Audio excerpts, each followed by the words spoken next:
Welcome to the Left Exchange. To help support our channel, please hit the like button, and if you like the content, consider subscribing. We truly appreciate it. The idea that nobody wants to work is a common refrain in today's society, often used to criticize those who are unemployed or underemployed.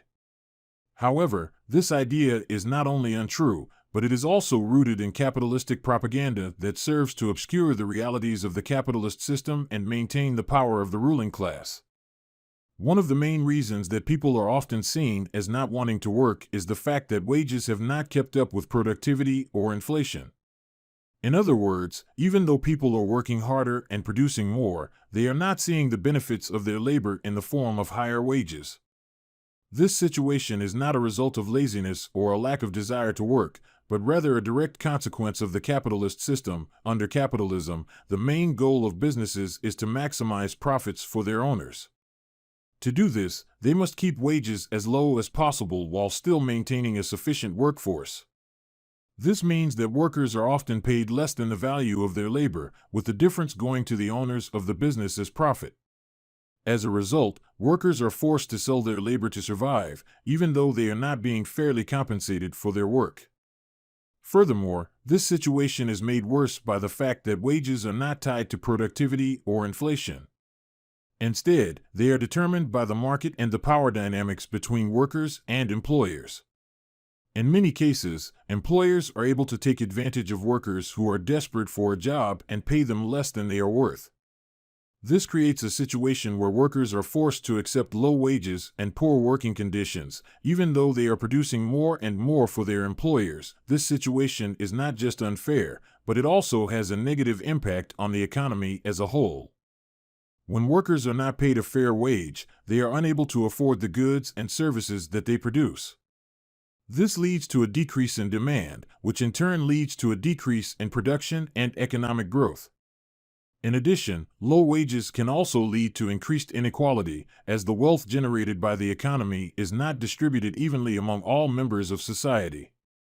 The insistence by employers on forcing employees to return to the office is a clear example of the need for middle managers to exert control over their subordinates. In the age of remote work and the increasing ability for people to do their jobs from anywhere, many employees have come to enjoy the flexibility and autonomy that comes with working from home. However, rather than embrace this new way of working and adapt to the changing needs of their employees, many middle managers are clinging to the old model of micromanaging and controlling every aspect of their workers' lives. This need to assert control is often rooted in their own insecurity and fear of losing power, rather than a genuine belief that the office is the best environment for work. Forcing employees into maximally unpleasant working conditions, such as crowded and poorly ventilated office spaces, and not expecting pushback is a form of gaslighting. Gaslighting is a psychological tactic used by manipulators to make their victims doubt their own perceptions and reality. In this case, the employer is essentially telling their employees that their discomfort and dissatisfaction with the working conditions is not valid and that they should just accept them without question.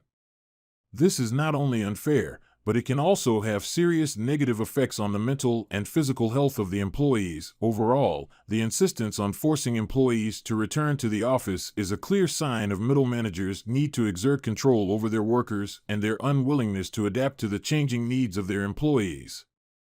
This kind of gaslighting, whether intentional or not, can have serious consequences for the well-being of the workers. The importance of workers banding together, forming unions, and abandoning employers that do not treat them humanely cannot be overstated. In a capitalist society, the inherent imbalance of power between employers and employees means that workers are often at a disadvantage when it comes to negotiating for fair wages and working conditions. Employers hold all the cards when it comes to hiring, firing, and setting the terms of employment, and workers are often forced to accept whatever conditions are offered to them or risk losing their jobs. However, when workers do band together and form unions, they gain collective bargaining power and can negotiate with their employers as a group. This allows them to demand better wages, benefits, and working conditions, and to hold their employers accountable when they fail to meet these standards. Unions also provide workers with legal support and representation, which is essential for protecting their rights and fighting against unfair treatment. Of course, fighting for better working conditions is only a band-aid solution to the larger problem of capitalism. Until the system of capitalism is abolished, the inherent imbalance of power between employers and employees will always exist. However, unions and collective action by workers can help to mitigate some of the worst abuses and injustices of the capitalist system. Furthermore, it is important for workers to be willing to abandon employers that do not treat them humanely.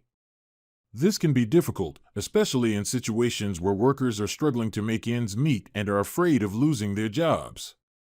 However, it is important to remember that our labor is valuable and that we should not be forced to work in substandard conditions for substandard wages. By refusing to accept mistreatment and by banding together to demand better, workers can send a powerful message to their employers and to society as a whole. As capitalism becomes more and more ingrained in our society, the chances of achieving wealth for the middle and working classes continue to dwindle. Despite the notion of the American dream, in which anyone can rise from humble beginnings to become independently wealthy, the reality is that the deck is heavily stacked against the majority of people. One of the biggest myths perpetuated by proponents of capitalism is the idea of trickle-down economics. This theory suggests that if the wealthy are given tax breaks and other advantages, they will use their increased profits to create jobs and stimulate the economy, eventually leading to benefits for everyone. However, this theory has been debunked time and time again.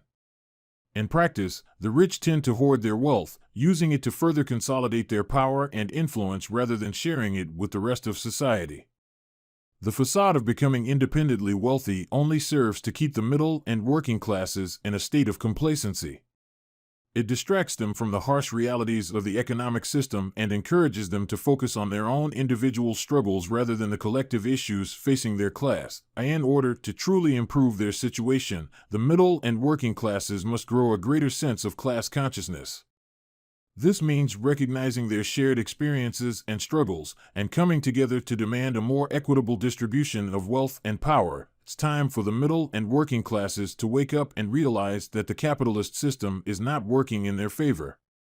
By banding together and advocating for change, they can create a more just and equitable society for all.